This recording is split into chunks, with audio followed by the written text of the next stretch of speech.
بسم الله الرحمن الرحيم إن الحمد لله وكفاه والصلاة والسلام على رسوله المصطفى وعلى عباده الذين ارتضى ومن بهداهم اهتدى وبآثار أهل المدينة اقتفى وبعد فسلام الله على القوم. Right. ولقد وصلنا إلى كتاب الطهارات من كتاب القاضي عياض الإعلام بحدود قواعد الإسلام. Right, we finished Kitab al-Salah, and as you recall, Qadi Iyad is one of the few scholars who has a varied approach to his book of fiqh. He begins with Salah before Tahara, a very unique and rare type of trend. People generally begin with Tahara because you do Tahara and then you pray. He began with Salah and then Tahara. One of the reasons being that Tahara doesn't actually become necessary until Salah becomes necessary. So that's one approach. Another angle could have been that he was explaining the 5 pillars, and therefore it was only appropriate to begin with the actual pillar and then to follow it with any peripheral relevance. نعم الطهارات. جيد. من يقرأ لنا؟ من يريد أن يقرأ؟ سعد تريد أن تقرأ؟ بسم الله الرحمن الرحيم. الحمد لله رب العالمين وصلى الله على سيدنا محمد وعلى آله وصحبه أجمعين. قال القاضي رحمه الله ونفع الله به وبكم. الطهارات وأقسام الطهارة للصلوات 4: غسل ووضوء وتيمم وإزالة نجس أو نجس. فالغسل لجميع الجسد وأقسامه 3: فرض وسنة وفضيلة مستحبة. شكرا. Right. أقسام الطهارة, that the kinds of طهارة للصلوات regarding salah are 4. Okay, 4. It says غسل ووضوء وتيمم وإزالة نجس, that removal of impurities. Okay, شرعا طهارة is إزالة الأحداث and أخباث. Okay, خبث and حدث. خبث is an actual impurity, and hadath is a ritual impurity. So when somebody has lost his wudu, that is a ritual impurity, the state that he is in. The actual, if a person, for example, goes to the toilet, the act in itself, he will relieve himself, that will be actual impurities. Or impurities could be of other kinds, what we will learn about, whether it will be things like blood or alcohol or so on. These things are actual impurities. As to ritual impurities, then we're talking about the state that you are in. Okay. So that said, فَالْغُسْلُ لِجَمِيعِ الْجَسَدِ. So he is beginning with ghusl. It is for the entire body. وَأَقْسَامُهُ 3. And it has 3 categories to it: the fard, sunnah and fadila, which can be known as mustahab as well, like whether it's mustahab or fadila or mandub. These are all synonyms that are used to describe a recommended category. نعم ففروضه 6 أغسال. So he will now go through the obligations. فمفروضه 6 أغسال. بصوت أرفع. فمفروضه 6 أغسال: الغسل لإنزال الماء الدافق للذة المعتادة كيف كان، أو لمغيب الحشفة في قبل أو دبر ممن كان، ولانقطاع دم الحيض، ولولادة النفساء إن لم يخرج مع الولد دم، ولانقطاع دمها إن خرج معه أو بعده دم، وغسل الكافر يسلم. وهذه الأحداث هي موجبات الغسل ومفسداته. شكرا. ففروضه 6 أغسال. Okay, 6 things that he will go through, 6 obligations really. And what he's talking about here, sittatu aghsal, that ghusl being wajib for these 6 occasions or 6 situations or 6 conditions. لإنزال الماء الدافق للذة المعتادة كيف كان. Upon ejaculation is in a natural manner, however it may be. Okay, now that's he's gone through that, but he has added the qaid there of it being natural. So we're not talking about an illness, we're not talking about an ailment or anything like that. We're talking about something being natural. أو لمغيب الحشفة في قبل أو دبر ممن كان. Or for actual penetration, sexual penetration, whether, and he does mention, however that penetration may be from whatever orifice, it will actually invalidate the ghusl. Is this an implicit? Is this an implicit? What's the word? Fatwa, permissibility. To is he condoning? Because he said. What he's saying is Jews. He's not necessarily saying that, but he's just, I suppose one could be, exactly, one could be saying that, well, this maybe happens, perhaps, whether it's regular or irregular, but it tends to take place. So he's just addressing the issue that, you see, when you say that لِمَغِيبِ الْحَشَفَةِ, that penetration to the extent that the actual gland has penetrated. Now, somebody could then ask, well, wait a minute, does it have to be, for example, vaginal, or could it be, as he's mentioned here, anal, etc.? The thing is that he's just covered it by saying, look, it's generic. Whatever orifice, that ghusl would be wajib. And I think they base that upon the linguistics of the term farj. Okay, so which linguistically would go back to like an orifice. Okay. نعم والانقطاع دم الحيض. And if the menstrual bleeding has stopped, ولولادة النفساء إن لم يخرج مع الولد الدم. So also if he says here childbirth, giving birth, even if there was no blood which followed. وَلِنْقِطَاعِ دَمِهَا إِنْ خَرَجَ مَعَهُ. Or, as in natural cases, that there is blood, but when that stops. Okay? وَبَعْدَهُ دَمْ. That's if, regardless whether the bleeding began with childbirth or after it, that bleeding that takes place, once that stops, there is ghusl, which is necessary. وَغُسْلُ الْكَافِرِ Yuslim, that a non-Muslim embracing Islam. Now, there is a hadith in Bukhari, Sahih Bukhari and Sahih Muslim, muttafaqun alayh, of Thumamatul Hanafi, that when he embraces Islam, and there are other occasions as well that the Prophet ﷺ said, go to, take a ghusl.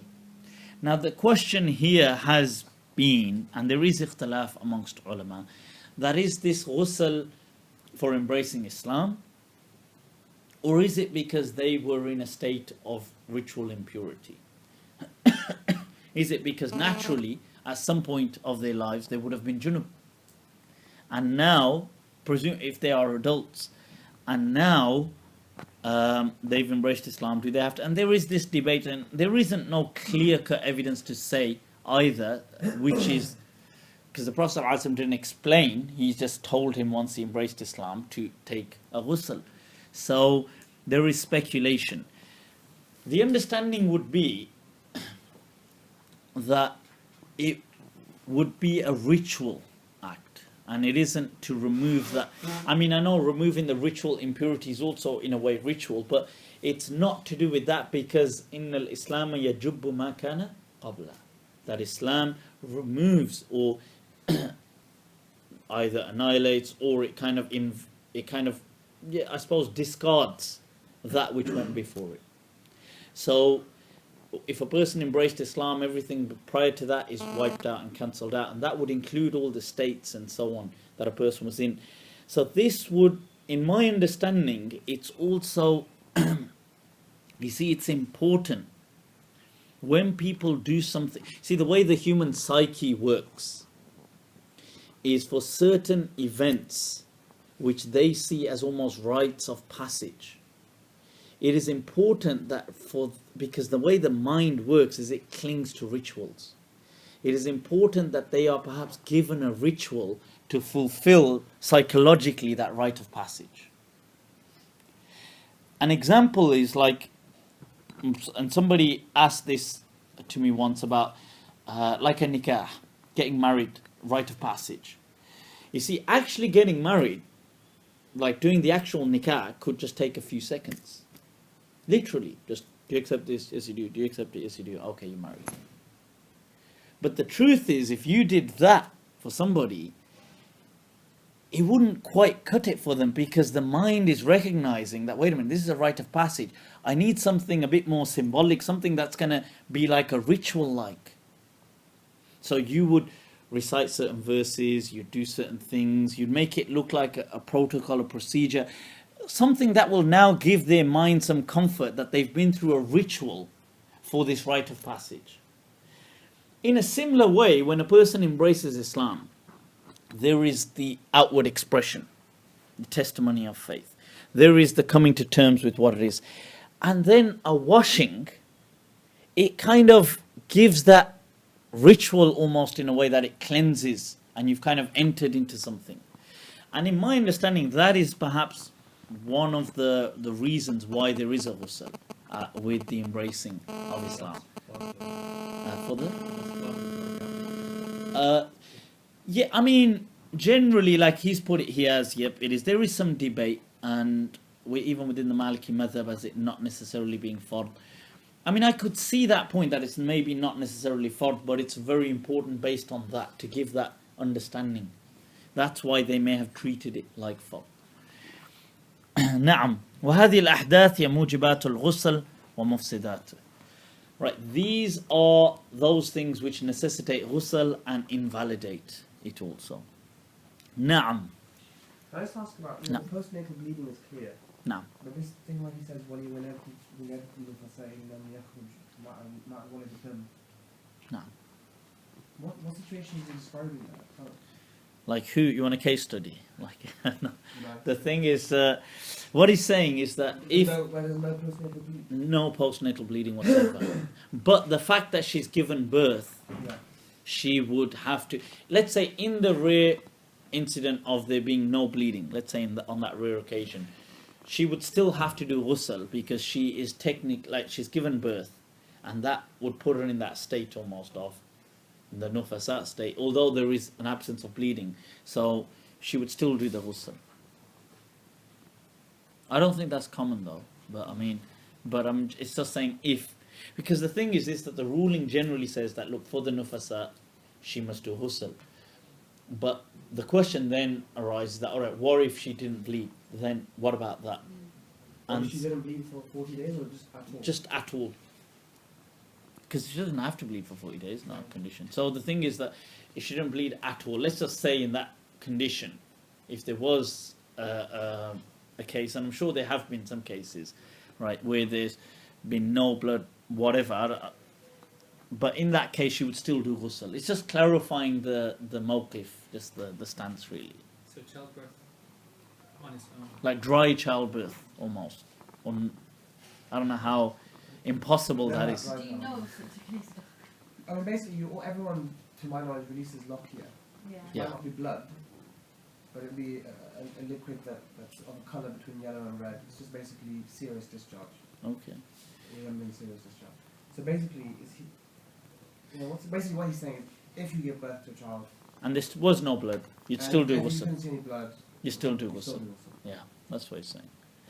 As rare as it may be. Yeah.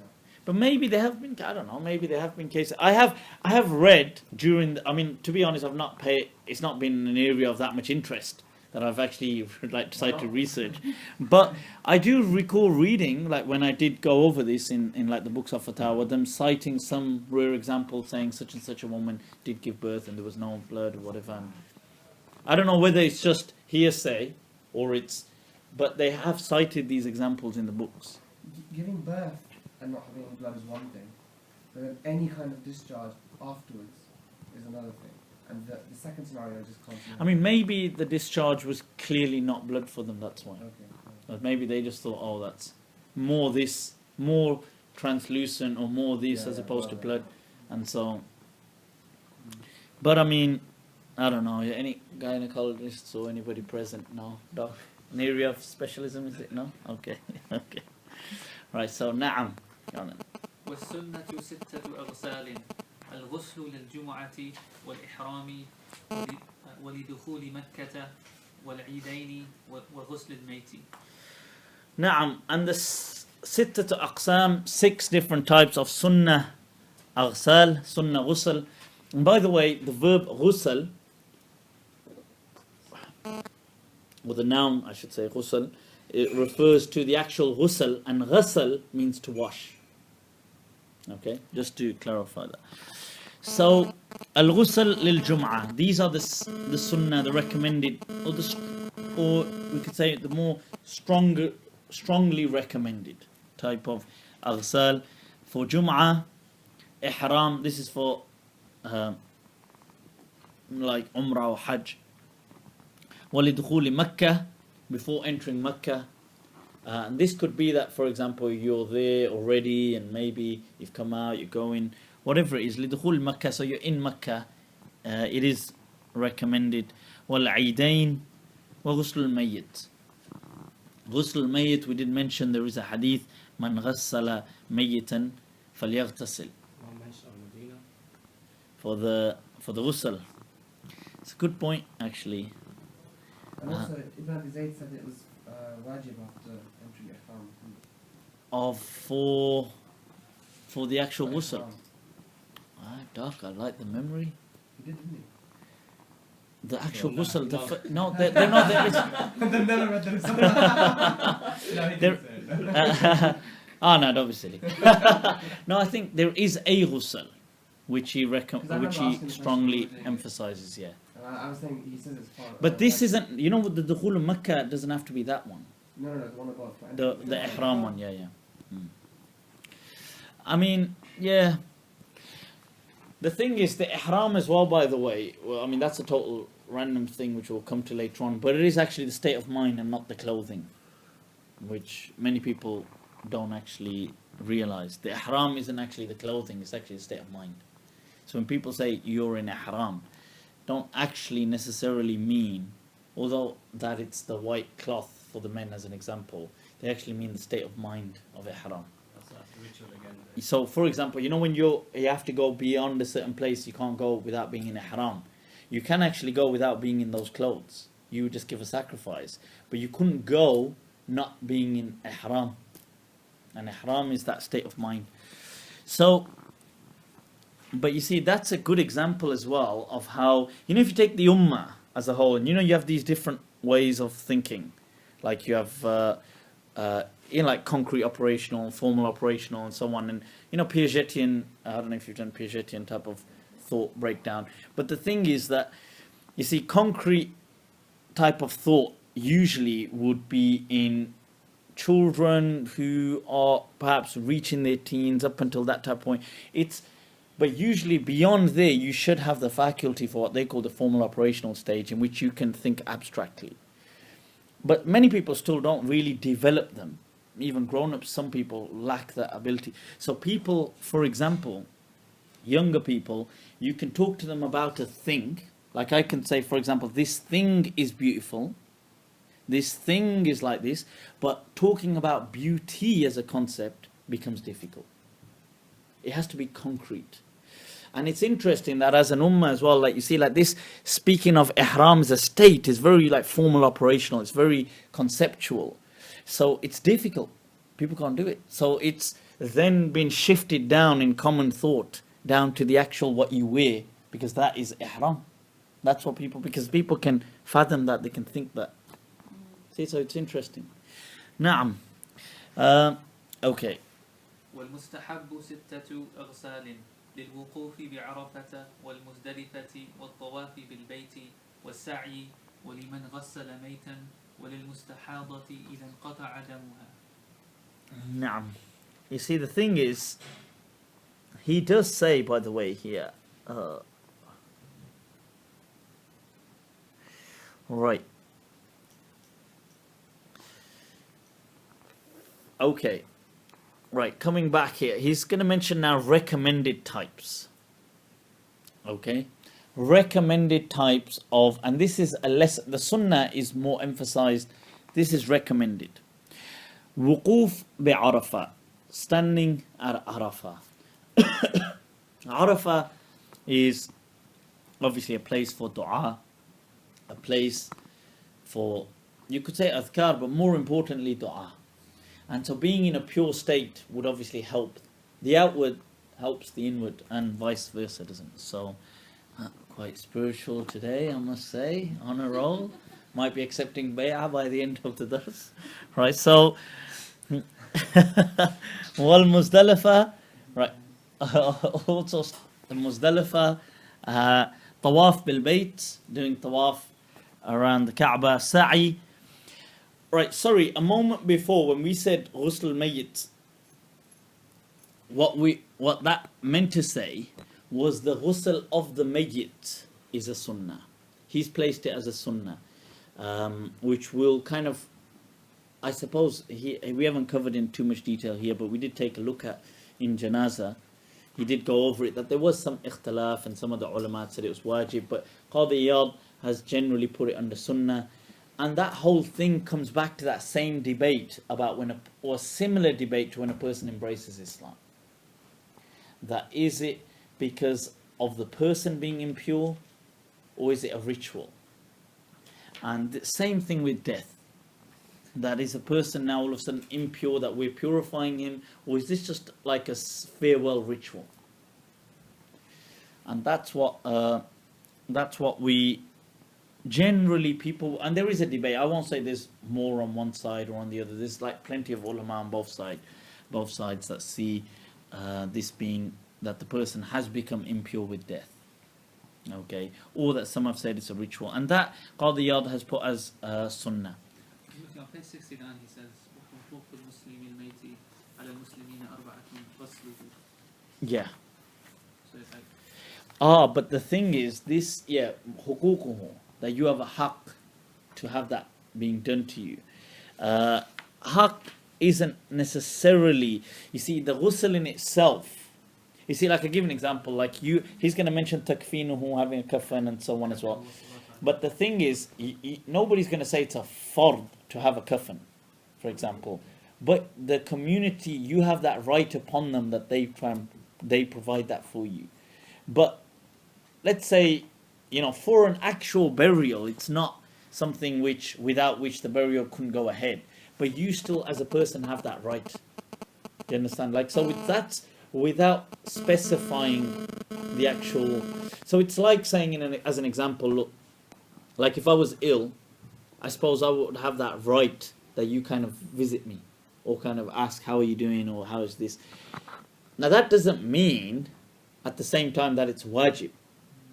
Do you see what I mean? But it's like, it's seen as a haqq that the person may have upon the other people that they will. But it's a contingent responsibility, isn't it? It's not a. so he's not really using it in Shara. He is using it from an adab perspective, that you have that haqq upon them. And yes, if they abandoned it, it would be kind of sinful. This is why there is ikhtilaf in this ghusl. And this is what.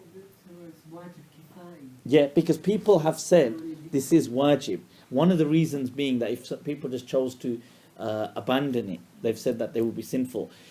The other angle is that maybe they would be sinful because they're intentionally abandoning a sunnah. Like they kind of, like, oh, we don't need this sunnah. Where it's do you see what I mean? So it's from that istighfaf angle. But he has put it as sunnah. Other people have put it as an obligation. But just to clarify the term, when they use as haqq, it doesn't have to always mean that it has to be wajib. They could just be generally speaking that you have a haqq upon this person, or this person has a haqq, or people in general.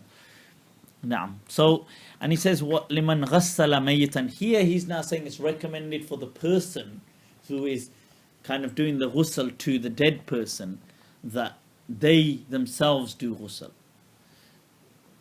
There is some difference of opinion as to when. Some of the Malikiyat said that you do ghusl before you wash the dead body. And that's how they interpreted that hadith to mean Man ghassala mayyitan, ay man sayughassilu mayyitan falyaghtasil. Like as in whoever wants to do this, man arada an yaquma bi ghusl al-mayyit falyaghtasil. That's how Ibn Abdul Barr had kind of taken it to that angle, which kind of makes a lot of sense actually, in a way that you yourself are in a ritual state of heightened ritual state of purity, which will perhaps make you be more reflective. Because I'm sure washing a dead body would be quite, I'm sure it would have like a deep effect on people. I don't know, have you ever washed a dead body? Have you? Washed a dead body? Okay. MashaAllah. Have you? Okay. I think it'd be very moving actually it'd be daunting, presumably quite scary in a way, especially if you've known the person. Probably more scary because the person's not dead.